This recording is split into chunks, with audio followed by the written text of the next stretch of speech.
Well, good afternoon. We're reading the Gospel of Sri Ramakrishna, and we're on page, if you're following along at home, 833. It's the chapter, The Master on Himself and His Experiences. And we're starting on Monday, August 10th. Don't know what year this is, but I guess it doesn't matter. It was dawn. The Master was chanting the name of the Divine Mother. He went to the porch west of his room and looked at the Ganga. Then he stopped in front of the pictures of different gods and goddesses in the room and bowed to them. The devotees left their beds, saluted Sri Ramakrishna, and went off. The Master was talking to a devotee in the Panchavati. The latter had dreamt of Chaitanya. The Master, in an ecstatic mood, "Ah me, ah me." The devotee, "But sir, it was only a dream." "Master, is a dream a small thing?" The Master's voice was choked. His eyes were filled with tears. Sri Ramakrishna was told of a devotee who had divine visions even while he was awake. The Master said, "I'm not surprised. Narendra too sees forms of gods nowadays." Mahimacharan, Narendra becomes Swami Vivekananda. Mahimacharan went to one of the Shiva temples to the west of the courtyard and chanted hymns from the Vedas. He was alone. It was 8 o'clock in the morning. M bathed in the Ganga and came to Sri Ramakrishna. The Brahmani, who was grief-stricken on account of her daughter's death, also entered the room. The Master said to the Brahmani to give M some prasad to eat. "Brahmani, please eat something yourself first, then he will eat." Master to M, "Take some prasad to Jagannath first, and then eat." After eating the prasad, M went to the Shiva temples and saluted the deity. Then he returned to the Master's room and saluted him. He was ready to go to Calcutta. Master tenderly, "Go home safely. You have to attend to your duties." So that day is over because M went home, and M is the one who's recording the gospel. Next day, Tuesday, August 11th, Sri Ramakrishna was in his room at the temple garden. He had been observing silence since 8 o'clock in the morning. Did he know the fatal nature of his illness? At his silence, the Holy Mother wept. Rakhal and Latu also wept. That's Swami Brahmananda and Swami Adbhutananda. Later, the Brahmani widow from Bagbazar arrived. She too was weeping at this strange mood of the Master. Now and then the devotees asked him whether he would remain silent for good. The Master answered them in the negative by a sign. At 3 o'clock in the afternoon, Narayan arrived. Sri Ramakrishna said to him, "The Divine Mother will bless you." Narayan told the other devotees that the Master had spoken to him. A heavy weight was lifted from their breasts. They all came into the Master's room and sat on the floor. Okay, we know what year this was. This is the last month of his life. Master to the devotees, "The Mother showed me that all this is verily Maya. She alone is real, and all else is the splendor of her Maya. Another thing was revealed to me. I found out how far the different devotees had progressed. Devotees, please tell us about it." Master, "I came to know all about these devotees: Nitya Gopal, Rakhal, Narayan, Purna, Mahima Chakravarti, and the others."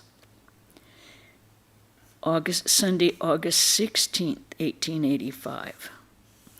The news of Sri Ramakrishna's illness had been reported to the devotees in Calcutta. They thought it was just a sore in his throat. Many devotees arrived at Dakshineshwar to visit him. Among them were Girish, Ram, Nitya Gopal, Mahima, Kishori, and Pandit Shashidhar. Sri Ramakrishna was in his usual happy mood. He was talking to the devotees. "Master, I cannot tell the mother about my illness. I feel ashamed to talk of it. Girish, God will cure you. Ram, yes, you will be all right. Master smiling, yes, give me your blessing. All laugh. Girish was a recent visitor to Dakshineshwar. The master said to him, you have so many duties to perform. You have to face so many troubles. Come here only 3 times more. Now, Girish is Girish Ghosh, who was one of the owned the Star Theatre and one of the most famous Bengali playwrights at the time. And also, what would you call him? Libertine? A libertine. Not the most seemingly spiritual man around. To Shashadhar, please tell us something about Adya Shakti. Shashadhar, what do I know, sir? Master smiling, a certain man had great respect for another man. The second man asked him to bring a little fire for his tobacco. He answered humbly, sir, am I fit to carry your fire? He didn't bring the fire. All laugh. Shashadhar, the primal power alone is both the instrumental and the material cause of the universe. It is she who has created the universe and its living beings. Further, she herself has become all these. To give an example, the spider, as the instrumental cause, makes the web, and as the material cause, brings the web out of its own body. Master, it is also stated that he who is Purusha is also Prakriti. He who is Brahman is also Shakti. He is called Purusha or Brahman when he is inactive, that is to say, when he ceases to create, preserve, or destroy. And he is called Shakti or Prakriti when he engages in those activities. But he who is Brahman is none other than Shakti. He who is Purusha is verily Prakriti. Water is water, whether it moves or is still. A snake is a snake, whether it wriggles along or stays still and coiled up. What Brahman is cannot be described. Speech stops there. In the kirtan, the singers at first sing, my Nitai dances like a Matahati.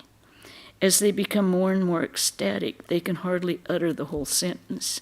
They sing only hati hati. As their mood deepens, they sing only ha, ha. At last, they cannot sing even that. They become completely unconscious. As the master spoke these words, he himself became transfixed in samadhi. He was standing. Regaining consciousness of the world, he said, that which is beyond both kshara and akshara cannot be described. The devotees sat in silence. Master, you cannot go into samadhi as long as your worldly experiences are not finished, and as long as you have duties to perform. To Shashadhar, God is now making you perform these duties as delivering lectures. You must do these things now. You will have peace when your duties are finished. After completing her household duties, the mistress of the family goes for her bath. She will not come back then, even if you shout after her. Thursday, August 27th, 1885. Sri Ramakrishna was sitting in his room at Dakshineshwar. It was 5 o'clock in the afternoon. There were 2 or 3 devotees with him. While with the devotees, he never gave a thought to his physical illness, often spending the whole day with them talking and singing. And his physical illness was what was called preacher's throat, but was in fact cancer. Dr. Madhu was treating Sri Ramakrishna. He frequently visited the master at Dakshineshwar, coming by country boat from Calcutta. The devotees were very much worried about the master. It was their secret desire that the physician should see him daily. M said to the master, "Dr. Madhu is an experienced physician. It will be nice if he sees you every day." Pandit Shamapada of Anpur arrived. It was dusk. The Pandit went to the bank of the Ganges to perform his evening worship. He had some amazing visions during the worship. He returned to the master's room and sat on the floor. Sri Ramakrishna had just finished meditation and the chanting of the holy names. He was sitting on the small couch, and M on the foot rug. Rakal, Latu, and the others were in and out of the room. Master to M, pointing at the Pandit. "He's very nice," to the Pandit. "Where the mind attains peace by practicing the discipline of neti, not this, there Brahman is. The king dwells in the innermost room of the palace, which has 7 gates. The visitor comes to the first gate. There he sees a lordly person with a large retinue, surrounded on all sides by pomp and grandeur. The visitor asks his companion, 'Is he the king?' 'No,' says his friend with a smile. At the second and the other gates, he repeats the same question to his friend. He finds that the nearer he comes to the innermost part of the palace, the greater is the glory, pomp, and grandeur. When he passes the 7th gate, he does not ask his companion whether it is the king. He stands speechless at the king's immeasurable glory. He realizes that he is face to face with the king. He hasn't the slightest doubt about it." Pandit: "One sees God beyond the realm of Maya." Master: "But after realizing God, one finds that he alone has become Maya, the universe, and all the living beings. This world is no doubt a framework of illusion, unreal as a dream. One feels that way when one discriminates following the process of not this. But after the vision of God, this very world becomes a mansion of mirth. What will you gain by the mere study of scriptures? The pundits merely indulge in reasoning." Pundit: "I hate the idea of being called a pundit." Master: "That is due to the grace of God. The pundits merely indulge in reasoning. Some have heard of milk, and some have drunk milk. After you have the vision of God, you will find that everything is Narayana. It is Narayana himself who has become everything." The Pandit recited a hymn to Narayana. Sri Ramakrishna was overwhelmed with joy. Pandit, quoting from the Gita: "With the heart concentrated by yoga, with the eye of evenness for all things, he beholds the self in all beings, and all beings in the self." Master: "Have you read the Adhyatma Ramayana?" Pandit: "Yes, sir, a little." Master: "That book is filled with the ideas of knowledge and devotion. The life of Savary and the hymn by Ahalya are filled with bhakti. But you must remember one thing. God is very far away from the mind, tainted with worldliness." Pandit: "Yes, sir, God is far, far away from worldly intelligence, and God is very near where that does not exist. I visited a certain zemindar, one Mukherjee, Uttarpara. He is now an elderly man, but he listens only to stories and novels." Master: "It is further said in the Adhyatma Ramayana that God alone has become the universe and its living beings." The Pandit was delighted. He recited a hymn to that effect from the 10th chapter of the Bhagavata. "O Krishna, Krishna, mighty yogi, thou art the primordial supreme Purusha. This universe, manifest and unmanifest, is thy form, as the sages declare. Thou art the soul, the sense organs, the Lord dwelling in the bodies of all. Thou art the subtle Prakriti made of sattva, rajas, and tamas. Thou alone art the Purusha, the Lord dwelling in the bodies of all. As Sri Ramakrishna listened to the hymn, he went into samadhi. He remained standing. The pundit was seated. The master placed his foot on the pundit's lap and chest and smiled. The pundit clung to his feet and said, "O Guru, please give me God consciousness." After the pundit had left the room, Sri Ramakrishna said to him, "Don't you see that what I have said is coming to pass? Those who have sincerely practiced meditation and japa must come here." It was 10 o'clock. Sri Ramakrishna ate a little farina pudding and lay down. He asked M to stroke his feet. A few minutes later, he asked the disciple to massage his body and chest gently. He enjoyed a short nap. Then he said to M, "Now go to sleep. Let me see if I can sleep better when I am alone." He said to Ramlal, he, meaning M, and Rakal may sleep in the room. Friday, August 28th. It was dawn. Sri Ramakrishna was awake and meditating on the Divine Mother. On account of his illness, the devotees were deprived of his sweet chanting of the Mother's name. Sri Ramakrishna was seated on the small couch. He asked M, "Well, why have I this illness?" M, "People will not have the courage to approach you unless you resemble them in all respects. But they are amazed to find that in spite of such illness, you don't know anything but God." Master smiling. Balaram also said, "Even if you can be ill, then why should we wonder about our illnesses?" Lakshmana was amazed to see that Rama could not lift his bow on account of his grief for Sita. Even Brahman weeps, entangled in the snare of the 5 elements. M. Jesus Christ, too, wept like an ordinary man at the suffering of his devotees. Master, how was that?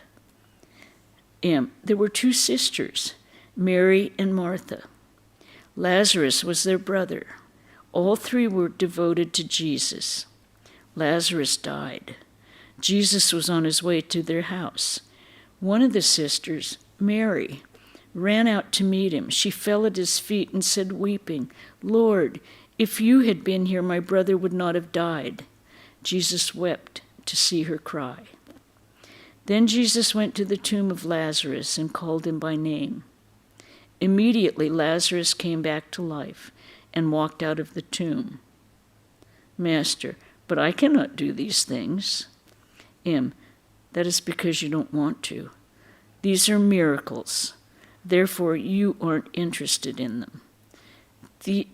These things draw people's attention to their bodies. They do not think of genuine devotion. That is why you don't perform miracles. But there are many similarities between you and Jesus Christ. Master smiling, what else? M. You don't ask your devotees to fast or practice other austerities. You don't prescribe hard and fast rules about food. Christ's disciples did not observe the Sabbath, so the Pharisees took them to task. Whereupon Jesus said, "They have done well to eat. As long as they are with the bridegroom, they must make merry." Master, what does that mean? M. Christ meant that as long as the disciples live with the incarnation of God, they should only make merry. Why should they be sorrowful? But when he returns to his own abode in heaven, then will come the days of their sorrow and suffering. Master, smiling, do you find anything else in me that is similar to Christ? M. Yes, sir. You say The youngsters are not yet touched by lust and greed. They will be able to assimilate instruction. It is like keeping milk in a new pot. The milk may turn sour if it is kept in a pot in which curd has been made. Christ also spoke like this. Master, what did he say? M. If a new wine is kept in an old bottle, the bottle may crack. If an old cloth is patched with new cloth, the old cloth tears away.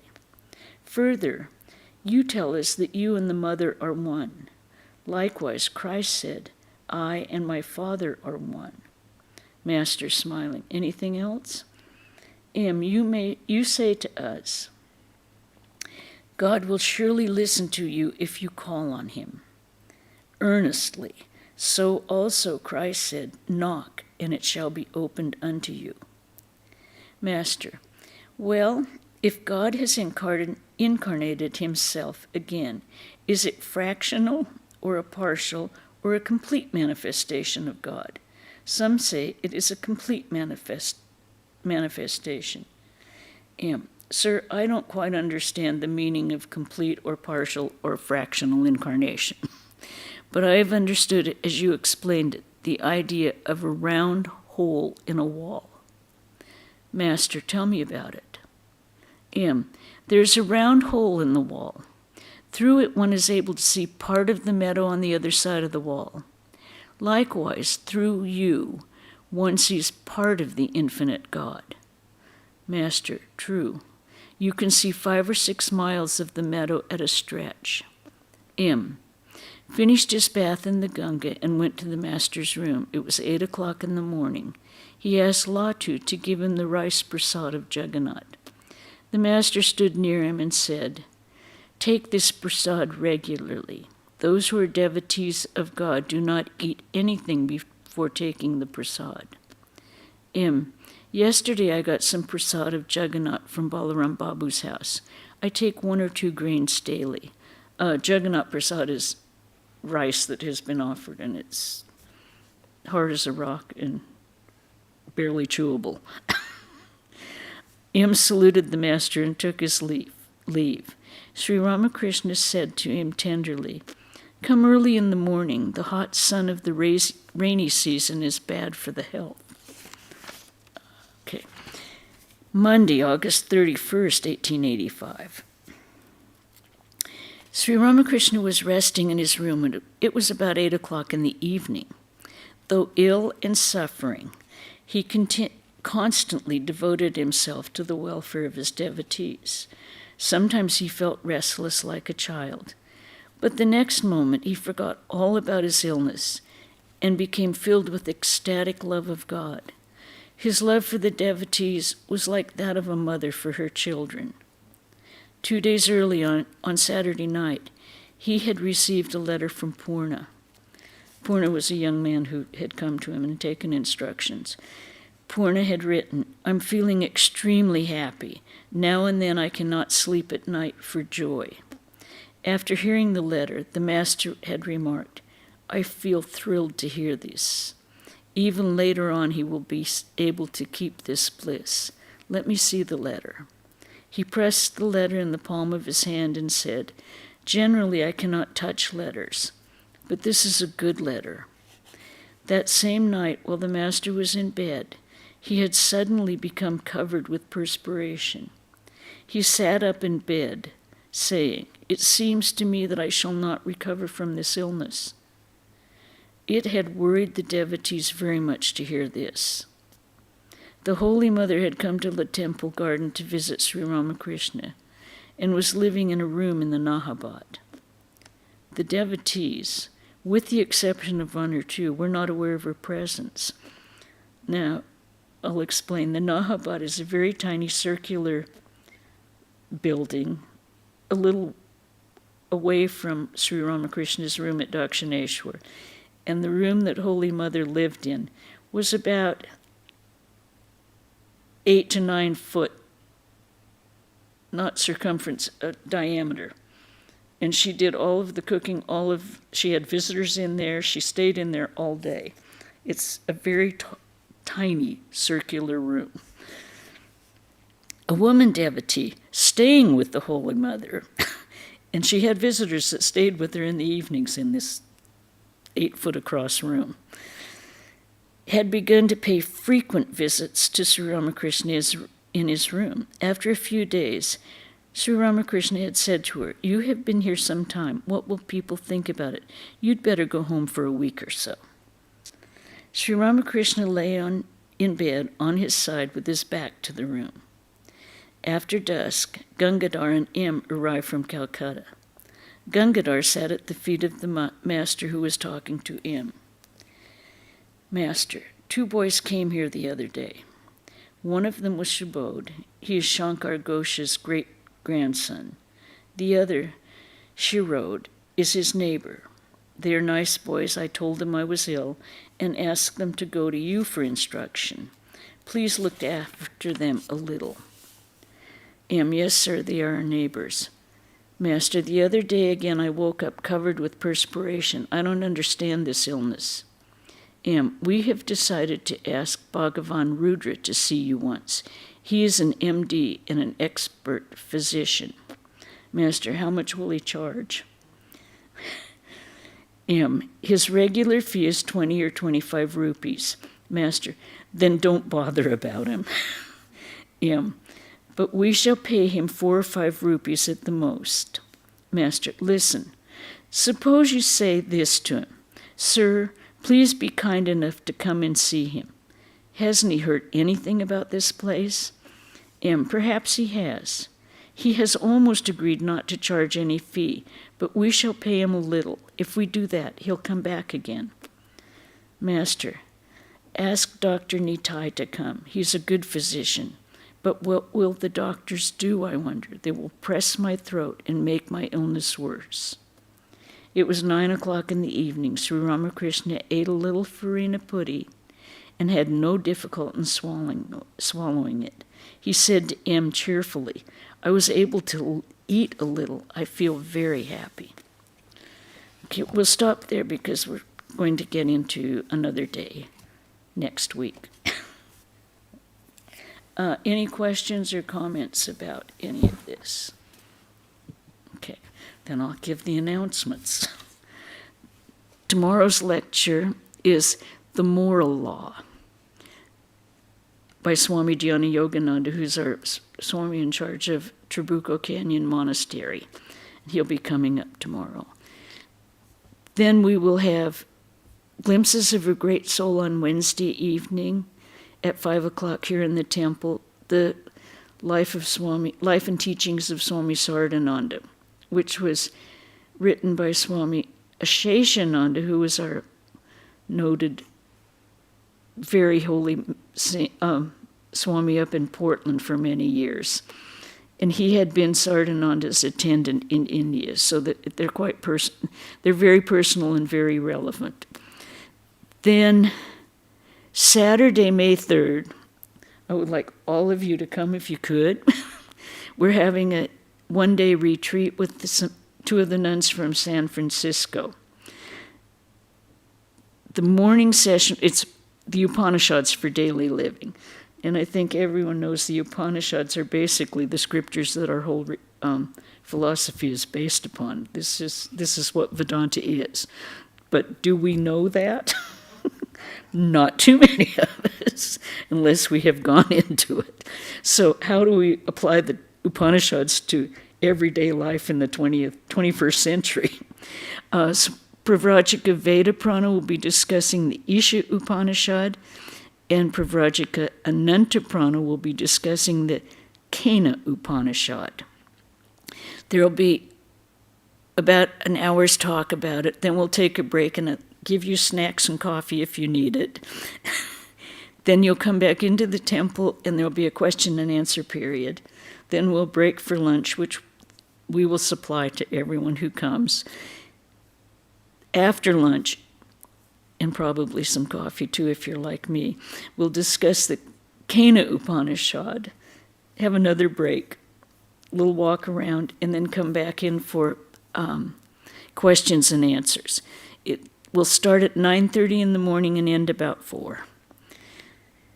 On the 4th of May, Sunday, We're still having our gospel reading, aren't we? I don't know if that would make sense. It would normally be canceled.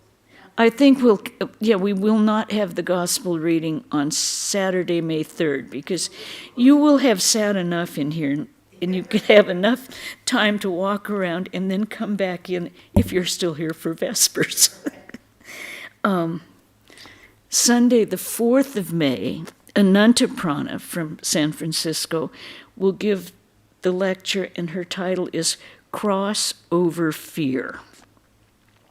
So that's our program for the next week, and I hope those of you that are here on Zoom, please join us, and those of you that can get here, please get here. Right. Om Shanti, Shanti, Shanti. Hari Om Tat Sat Sri Ramakrishna Arpanamastu.